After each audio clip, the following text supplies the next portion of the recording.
I have this feeling, this sense, that Ruto's government may be coming down. Today, dear Kenyans, I want to look at what seems to be bringing Ruto down. What seems to be bringing the government down? For indeed, it will take a lot of effort from William Samoei Ruto for his government to remain in power. And it's not that Raila Odinga will do it. No. Yes,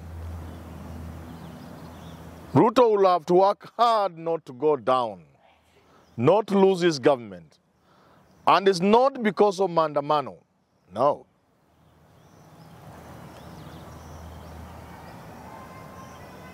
Ruto's government faces a real risk of collapsing. Not because of mass action.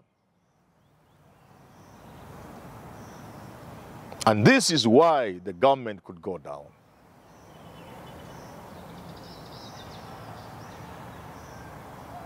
If you look at the finance bill of this year, then you see a government going down. You see a government going down because the burden being placed on the people of Kenya,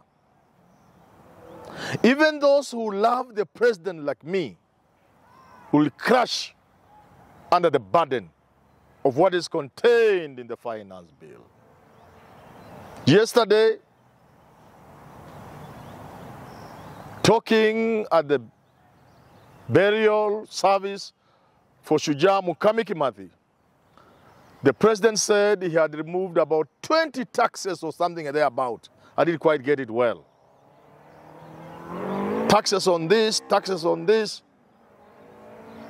and 500 billion that would have been taken as loans. He has saved Kenyans. But I asked myself a simple question. And that's why danger lies in that finance bill.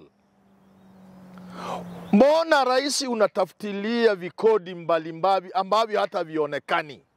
Why are you telling us there are taxes you have touched, about 20 of them, yet we can't see them? When you want to solve a problem, and this is what the president should do, you begin by the low-hanging fruits.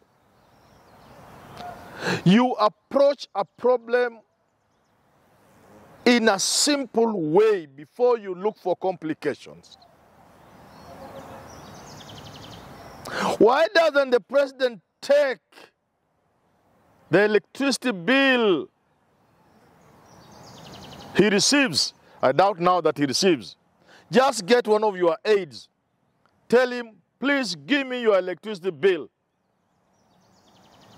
They come on phone. Look at the levies on the electricity bill. Why can't the president just pluck one of them out and say this no, this one no, 3 of them, and finally the price, the cost of electricity will come down in a very practical, simple manner. With about 9 levies or so on petroleum products, petrol, diesel, and kerosene, why can't the president just say, out of these 9 taxes and levies on petrol, on diesel, I am removing this, tupa kando. I am removing this, tupa kando. I'm removing 3 of them or 2 of them. And automatically the prices of fuel will move down petrol from around 180 to 140. Tangible. Tangible. Very tangible. The finance bill contains the danger that will eat William Ruto's government.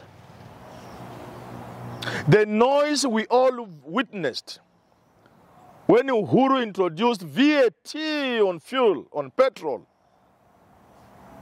The noise and uproar that forced Uhuru to reduce the VAT from the intended 16 to 8. And that today, William Ruto feels nothing about levying 16% on fuel VAT.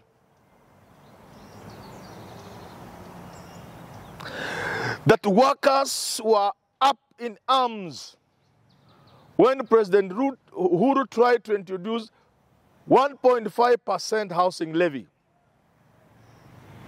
The uproar,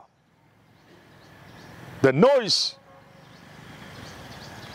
the litigation in court from trade unions until the president shelved it.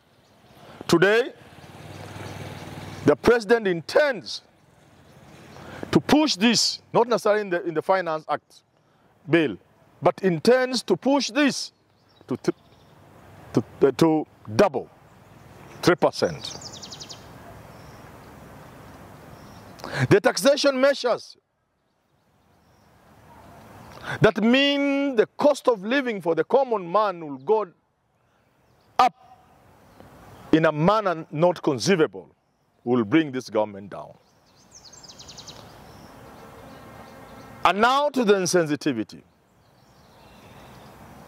That on the one hand, you are introducing taxes and levies to the poor common people who depend on you on a salary. But on the other hand, you are granting exemptions for people to bring in luxuries like helicopters. You may argue how many helicopters will be brought. But I've always said it's about perception. The perception today is that as you tax the common man heavily and reasonably,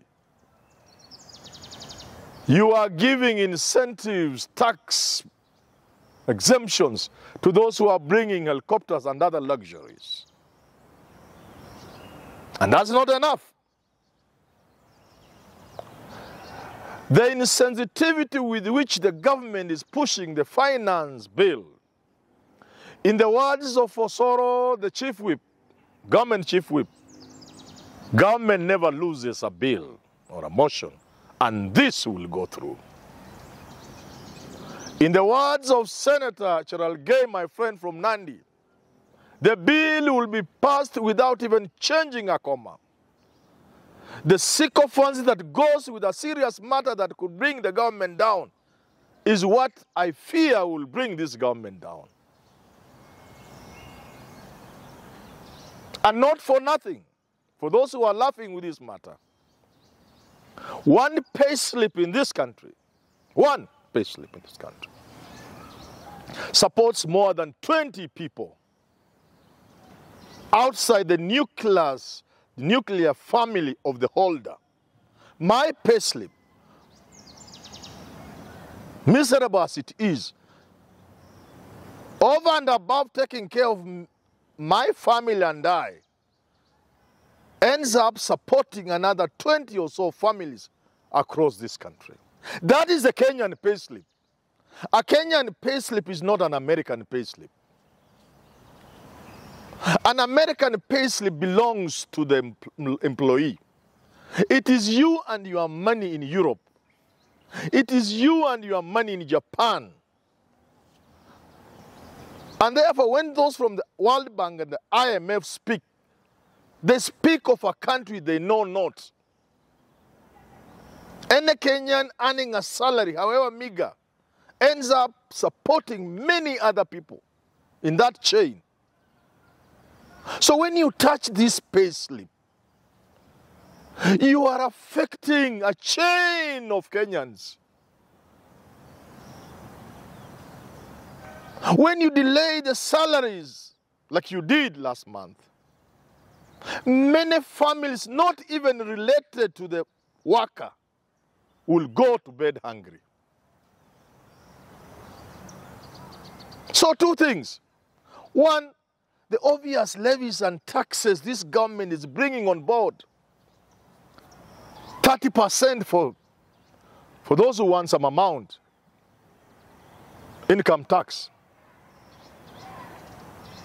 The new charges on NSSF, even for people who already have pension schemes. And then NSSF never used to be charged for people who are on pension. I never used to pay NSSF, and for good reason. But in the past few years, I've been paying NSSF, and now I'm forced to pay more. On top of that 30% income tax. Nyambane put it so well. 20 years ago, I understand. That video is going around. And then you load on this housing levy.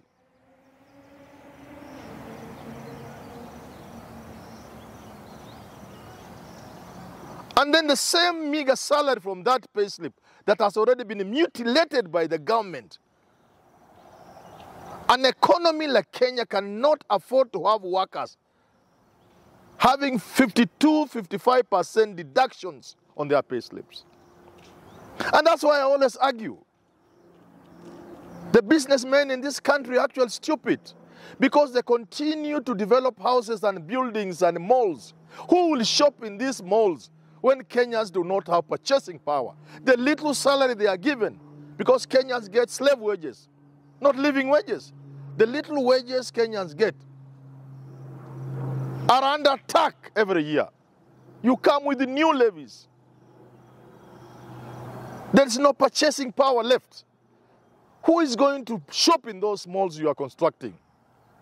Those wonderful estates. Had it not been that the people still in this country are unable to buy those houses, the houses will not get market. If I normally walk in those malls just to take stock, just know I'm not mad, and I see people just taking selfies, people are not shopping in those malls because Kenyans don't have purchasing power. So government must immediately do two things. One, find a way of improving the economy so that they can give people living wages. Salaries must be real salaries. They affect the economy. Such a poor salaries cannot sustain an economy. And number two, reduce taxes and levies so that people have disposable income. So people have money they can use to purchase, to grow the economy, to save. A country without saving will continue borrowing, because it is a saving that grows an economy through investment.